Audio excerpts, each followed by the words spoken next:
Hello नमस्कार, स्वागत आहे तुम्हा सगळ्यांचं आपल्या चॅनलमध्ये। तर आजचा व्हिडिओ असणार आहे धारादेवी टेम्पलचा। तर धारादेवीचा इतिहास काय आहे ते मी तुम्हाला सांगते। तर इथून वरून आपल्याला खाली 1 किलोमीटरचा हा सिमेंटचा रस्ता आहे, तो चालत जाऊन हे खाली तुम्हाला पाण्यात मंदिर दिसते, तिथं आपल्याला हे जायचं आहे। तर हे एक पूजनीय मंदिर आहे, धारादेवी त्याचं नाव आहे। देवी कालीचे हे एक रूप आहे, त्यांना हे समर्पित आहे, जी उत्तराखंडची संरक्षक देवता मानली जाते आणि चारधामचे संरक्षण म्हणून पण ह्या देवीला पूजलं जातं। एका पौराणिक कथेनुसार एकदा तीव्र पुरात एक मंदिर वाहून गेले आणि धरो गावाजवळील खडकावर धरी देवीची मूर्ती अडकली।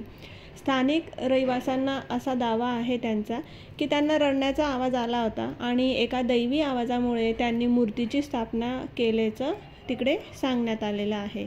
स्थानिक कथेत असेही म्हटलं गेलं आहे की देवतेची मूर्ती दिवसभर बदलते, सकाळी मुलगी असते, दुपारी एक तरुणी असते आणि संध्याकाळी एक वृद्ध स्त्री असते।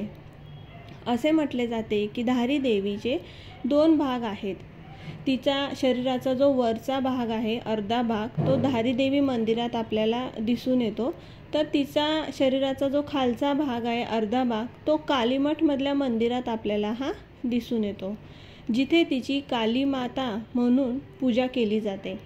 पौराणिक कथेनुसार धारादेवीची मूर्ती कोणत्याही छताखाली ठेवता येत नाही, त्यामुळे जर तुम्ही मंदिरात जर गेले तर तिथं बघितलं तर धारादेवीची जी चेहऱ्याचा जो वरचा जो भाग आहे, त्याचा वरती छत नाही आहे, ते ओपन आहे।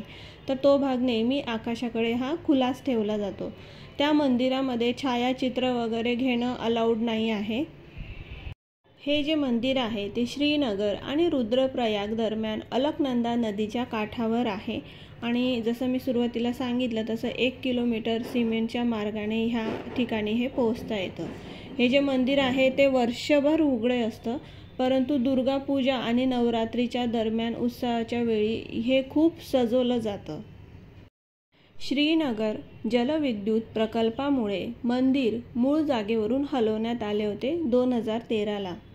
तर जेव्हा ते मंदिर हलवण्यात आले होते त्याच्या 3 ते 4 तासानंतर 2013च्या उत्तराखंड प्रलयाला देवीच्या क्रोधाशी जोडलं जातं, असं तिकडे जे स्थानिक आहेत ते बोलतात की देवी जी आहे ती रागावली होती, चिडली होती आणि त्याच्यामुळे हा 2013ची जी आपदा आली होती, पूर आला होता, तो त्याच्यामुळेच आला होता, असं तिथल्या स्थानिक लोकांचं असं हे म्हणणं आहे। धारादेवी जी आहे ही धारादेवी उत्तराखंडाची संरक्षण आहे, चारधामची त्यांना संरक्षण मानतात आणि वर्षभर इथं भाविक जे असतात ना ते भेट द्यायला येतात आणि जास्त करून नवरात्रीमध्ये इथं तुम्हाला गर्दी जास्त बघायलाही मिळेल।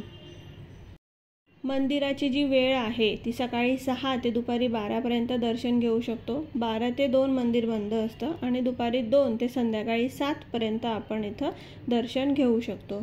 इथं ऋषिकेशवरून 117 किलोमीटर अंतरावर हे धारादेवी टेम्पल आहे।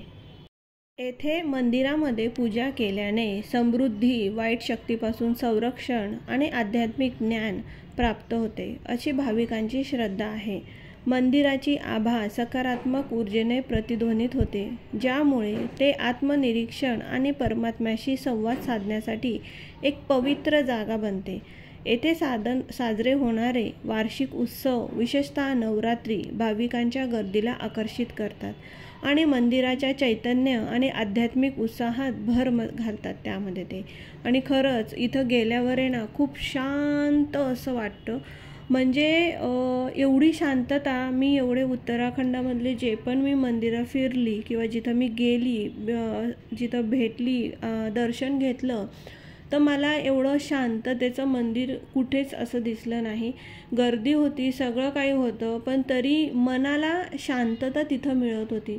माहीत नाही तिथं अशी काय पॉझिटिव्ह एनर्जी होती, पण खूप मनाला शांतता वाटत होती।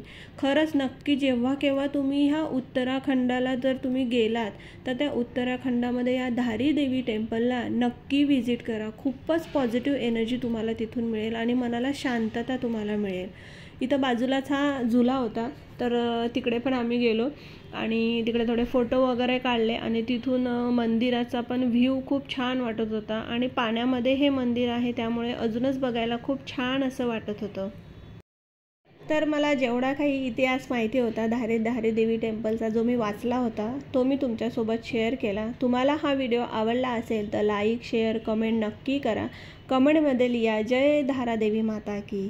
तर चला भेटूया नवीन अशाच एका व्हिडिओसोबत। तोपर्यंत टाटा बाय बाय।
चलन